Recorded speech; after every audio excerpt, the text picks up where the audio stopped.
du metteur en scène. Parce que quand tu vois comme il filme les morceaux de Brandel dans la dernière séquence d'Herbe qui couvre le partisan, il fait entrer comme personnage principal le paysage, je trouve. Hein.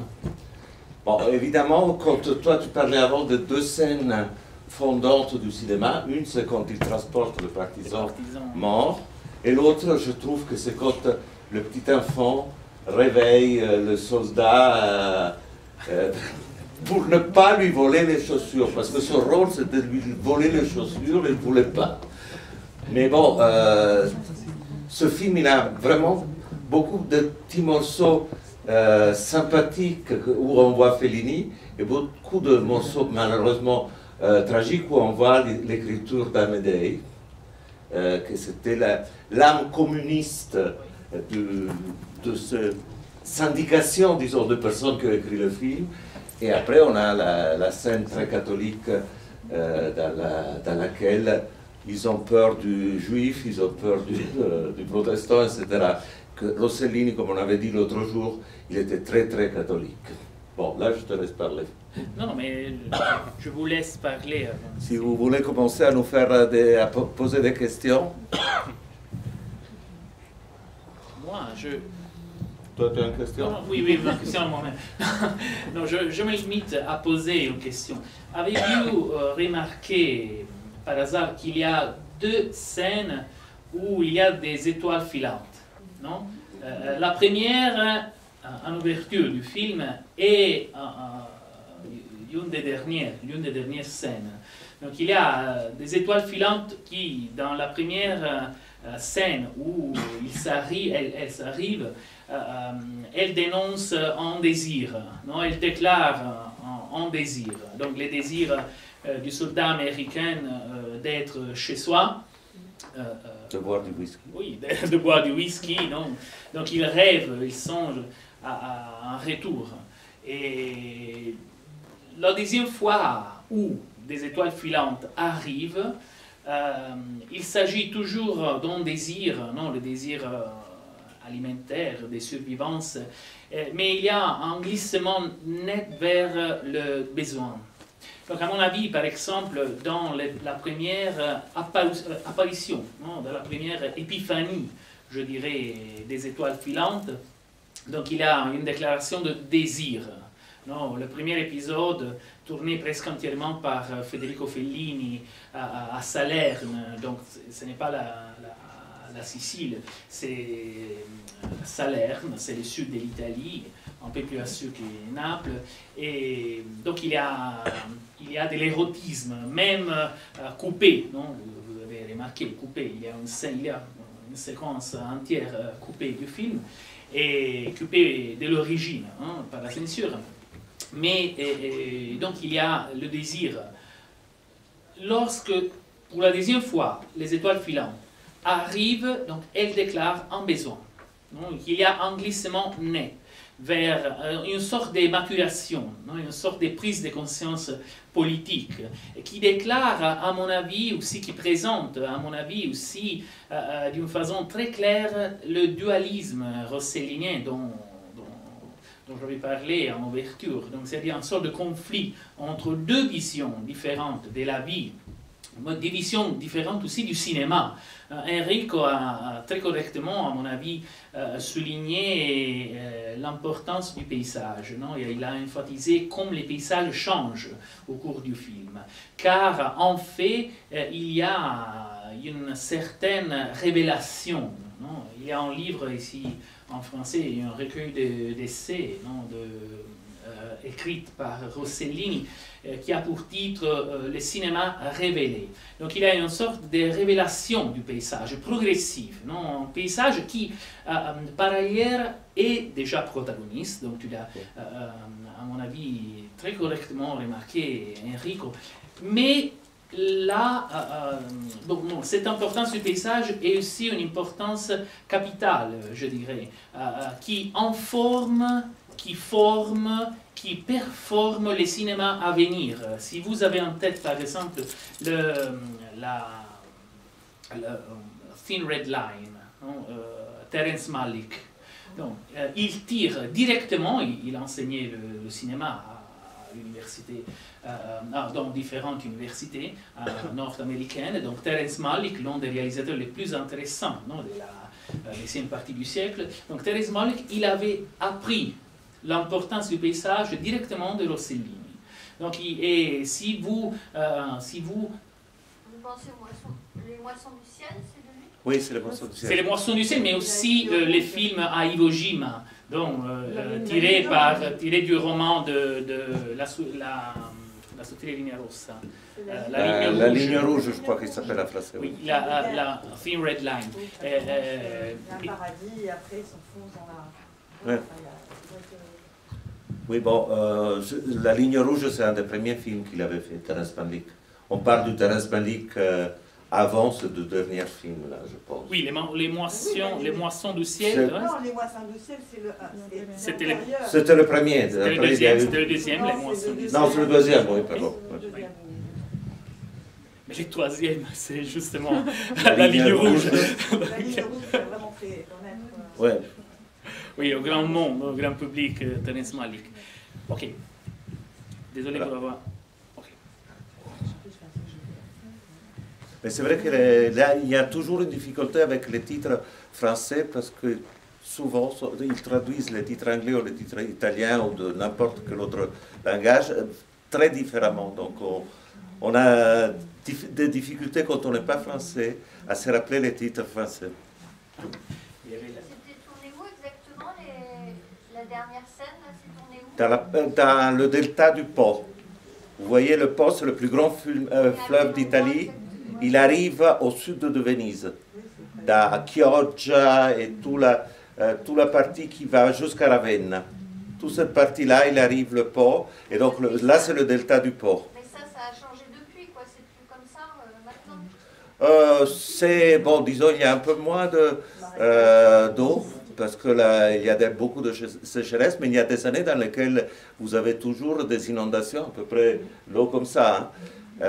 Il y a les léguistes qui font avec leur bateau du début du pont, ils arrivent jusqu'à... c'est navigable toujours, quoi. Donc le delta, il est toujours assez... un échange de l'eau marine et de l'eau de fleuve. Donc la mer, elle est comme là, attachée au fleuve. En fait, vous avez parlé de la première séquence, vous dites que c'est plus particulièrement Fellini, parce que excusez-moi, quand je suis arrivée, il y avait beaucoup de gens qui arrivaient après tout, qu'il y avait une censure, et qu'est-ce qui a été censuré et pourquoi, et à quel moment la censure s'est faite, et puis aussi on voit beaucoup d'enfants dans le film, ce qu'on voit déjà beaucoup dans Allemagne Zéro, même Ville ouverte, et ça, la façon dont les enfants font vraiment partie de la vie, sont montrés dans leur quotidien de guerre, qui pour moi est assez, d'abord très belle, très intéressante et assez rare en fait. Est-ce que c'est plus du fait de Rossellini ou de Fellini? Enfin, voilà. On peut répondre sans micro. Il y a une autre question? Oui, c'est oui, on peut débattre, oui, on peut débattre ensemble. Si vous... Vous avez d'autres questions? Par exemple, au sujet de la réalisation, de la mise en scène, non, du scénario. Bon, Rossellini faisait toujours comme ça. Il y a pas mal de témoignages, non, sur l'activité de réalisation et de mise en scène effectivement, non, dégagée par Rossellini. Donc il avait des consignes, il faisait des consignes, non, exprès. Par exemple, dans ce cas, Federico Fellini, de tourner 2 séquences à Maiori, non, comme ça s'appelle le petit village au sud de l'Italie. Et à partir de là, Fellini, par exemple, réalisait, tournait une séquence un peu plus longue, non, où il insérait des éléments. Par exemple, il y avait un élément d'abus sexuel, non, où le soldat américain essayait, non, tentait, non, un abus sexuel, et la femme le frappait violemment, donc il tombait, et donc pour cela, Enfin, c'est elle qui l'a tué. Oui, mais en fait, il y a un petit débat au sujet de cette coupure, non, de cette censure, car en fait c'était Rossellini lui-même, non, qui avait choisi de couper la séquence, car il n'aimait pas ce ton dramatique. Non, que Fellini tentait toujours, non, que Fellini insérait toujours. Par exemple, il n'aimait pas la compassion, non, la pitié. Vous avez remarqué bien comme la pitié de la prostituée, non, dans l'épisode Rome, par exemple, est mitigée, comme mitigée par la présence de Maria Michi. Maria Michi était la femme du scénariste Amidei, non? Et elle avait déjà tourné d'une façon superbe dans Rome ville ouverte, non? Donc Rossellini place justement dans cette séquence, dans cet épisode, non, qu'il réputait, qu'il estimait trop dramatique. Donc il passe une présence physique forte, jouée par Maria Michi, non? Une féminilité qui, vous l'avez remarqué, est très différente par rapport à la féminilité du premier épisode, non? Une féminilité sauvage. Non? Vous avez bien remarqué, par exemple, qu'il y a toujours des pieds nus, non, dans les films. Il y a des séquences où les chaussures disparaissent du coup, non? Par exemple, un pays où les chaussures ont une importance capitale, par exemple, où la femme et l'homme à Florence parcourent les toits. Non, et donc les chaussures ont une importance capitale. Rossellini aimait toutes ces particuliers, tous ces types d'éléments. Et donc c'est justement à partir de cela, non, que même la dimension épique, non, tragique, héroïque, dramatique, religieuse, spirituelle, aussi, donc appelée dans la façon que vous estimez la plus adéquate, non, pour mieux expresser, non, pour mieux comprendre, non, l'intention du réalisateur. Donc, mais c'est justement à partir de ce type d'éléments pratiques, non, qu'il construit la dramatisation. Effectivement, la scène où l'enfant crie « Maman, non, maman, maman », a été plusieurs fois remarquée en raison de sa sécheresse. Donc, mais en fait, il s'agit d'une scène typiquement d'origine théâtrale. Non? Typiquement, il y a une parfaite délimitation de l'espace scénique. Donc, par exemple, lorsqu'il y avait un excès de drama, non, de dramatisation, de tragédie, par exemple, il, à mon avis, correctement plaçait la scène dans un contexte théâtrique, non, théâtral, non, où c'était plus contenu, non, comme plus contenu, car l'intention, c'était justement l'intention de donner de la relevance, de l'importance à tous les éléments, non, et pas seulement à l'action, non, à tous les éléments, non, à la nature, aux yeux, les mains, les pieds, les chaussures.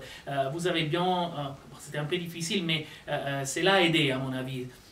Vous avez bien entendu, non, écouté des sons, non, des bruits. C'était très très important, très important. La caméra est toujours placée à un niveau bas, toujours placée à un niveau bas. Il n'y a jamais, même lorsqu'il y a l'homme et la femme à Florence qui courent, non, sur les toits, mais la caméra est toujours baisse, non, et exceptionnelle, cette idée du cinéma où le réalisateur est toujours au service, non, de l'acteur, mais au service des éléments de scène, non, est exceptionnel à mon avis, est très moderne. Il y a une actualité, une sorte de capacité de maîtriser la complexité du cinéma, hein, pas la complexité de l'histoire, mais la complexité du cinéma, non. Et tout cela, à mon avis, fait de Rossellini un réalisateur entièrement différent, par exemple, que Fellini en tant que scénariste. Par exemple, il y a une dimension du cinéma essentiellement différente, un réalisme qui est différent, une capacité psychanalytique qui est différente, par exemple, à mon avis. À mon avis. J'aime pas trop Fellini, hein. Même s'il est considéré un maître, non, mais j'aime pas trop. Il simplifiait, à mon avis, la complexité du cinéma. même dans cette magniloquence de la mise en scène. Il était un très grand metteur en scène, à mon avis. Mais la complexité du cinéma lui échappait de quelque façon. Politiquement. Vous parliez des enfants, mais je pense que tant Fellini tant Rossellini que, par exemple, après De Sica, au même moment de Sica, ont utilisé beaucoup les enfants parce qu'ils avaient beaucoup de... ils voyaient la tragicité, le fait que l'enfant, il a en soi la partie comique et la partie tragique. Donc ils voyaient cet enfant comme, je ne dirais pas une masque, mais quelque chose qui peut éveiller des idées qui peuvent être universelles, qui peuvent être... Fellini n'a jamais utilisé beaucoup d'enfants, presque jamais, parce qu'il avait une autre vision de la dramaticité qui a été créée par les événements, pas par des idées qui venaient du en arrière-pensée, d'une pensée, mais par l'événement même cinématographique. Donc l'utilisation de l'enfant, outre à faire beau, parce que quand même un enfant fait toujours plaisir à voir, etc. Oui, ça donne une respiration. Ça donne une respiration. Il fait aussi aller au-delà du simple geste de l'enfant. Par exemple, si on voit le petit enfant qui n'a pas de père, qui n'a pas de mère et qui est obligé à voler, ça veut dire toute la pauvreté qu'il y avait en Italie en ce moment. Ça symbolise, ça devient un symbole. Et aussi, si vous me permettez, l'enfant représente aussi le public.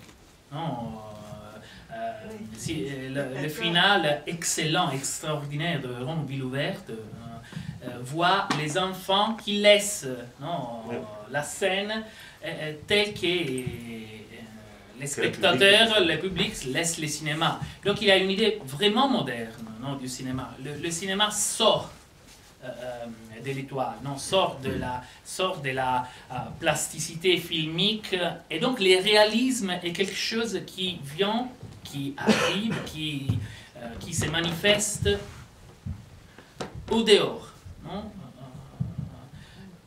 On peut dire aujourd'hui que le cinéma réaliste est l'obscénité, c'est-à-dire quelque chose qui est hors scène, qui advient, qui se manifeste, qui se réalise. Les réalisateurs, l'idée de la réalisation d'un film et pas seulement d'une mise en scène, car les films se réalisent hors scène. Le film est toujours obscène. C'est justement pour cela qu'il a coupé spontanément la scène de l'abus sexuel. C'est juste pour cela qu'il a mitigé le ton dramatique, le ton emprunté, les tons informés par la pitié, par la compassion qui Fellini tentait d'insérer dans les scénarios, qui étaient dans les scénarios en fait. Donc la réalité est en hors scène, mais le film aussi, dans cette vision réaliste, est un film qui est quelque chose qui se réalise hors scène, d'une façon obscène. Par exemple, si on me conseille de vous donner un exemple, avez-vous jamais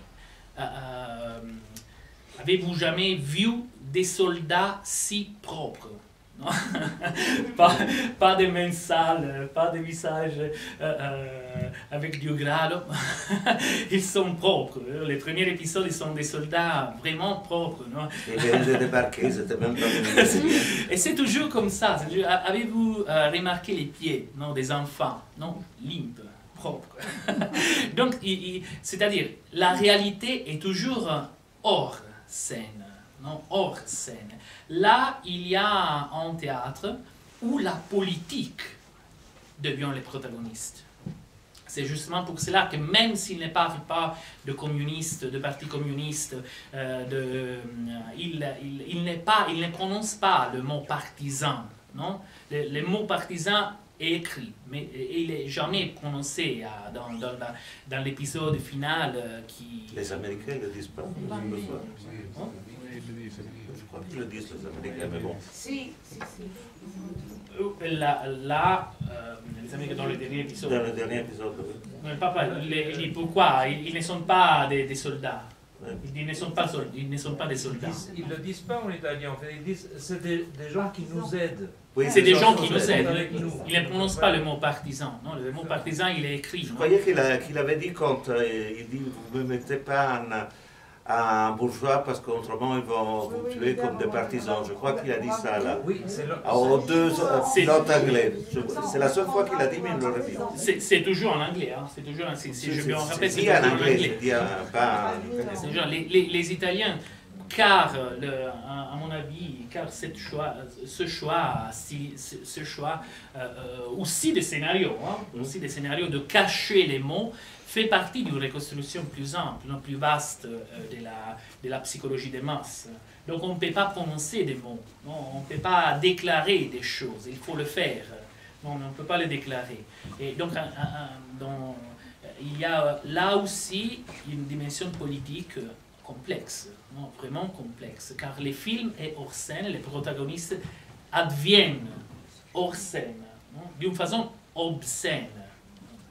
Il y a un très bon film italien, on me fait signe de là-bas, qui est presque en train de commencer, Chronique d'un homicide. Si vous ne l'avez pas vu, voyez-le, le titre italien. Mais on va le présenter aussi, ce film. Tu veux qu'on te présente Chronique d'un homicide? C'est un très bon film, Chronique d'un homicide. Très bon film.